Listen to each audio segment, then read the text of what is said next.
আসসালামু আলাইকুম everyone, welcome back to my new video. তো আজকে আমি আইছি ও ফ্যাশন কর্নারও। তো এই দোকানে কান বেশি দিন হয়েছে না ওপেন হওয়ার, আর এখানেও বহুত মতলব বালা বালা সুন্দর সুন্দর ড্রেস আছে। যারা বদরপুরের কিনারও আসেন প্লাস আছে না নি মতলব অ্যাফোর্ডেবল প্রাইসে কাপড় লইটা চাইন আর তারা কমাইয়াও দেন। আপনারা যদি চাইন তে তারা দোকানেটা ভিজিট করতে পারবা।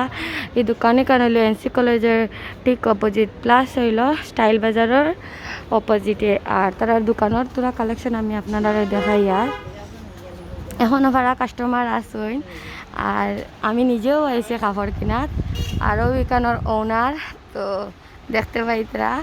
আর আপনারা যদি আইন, আমি আপনারা নিজে কাপড় দেখাই, আমি কিনি। আর তো ওটা আপনি ওপেন করে দেখাও না, ও দেখাই দেখুন তার কালেকশন। কেসান কবালে কাপড় দেখতে পাইতরা নি আপনারা, কি সুন্দর। তো আপনারা যদি এগুলার প্রাইস কিলা ও দেখছেন নি, এগুলো মানে বড় বড় মল হয়, এটা তো 299 399 দেখা। তো তারা এখানে আর স্পেশাল ডিসকাউন্ট দিবা বুঝছেন। আচ্ছা ওই বলতে আল্লাহ হাফিজ, থ্যাংক ইউ ফর ওয়াচিং।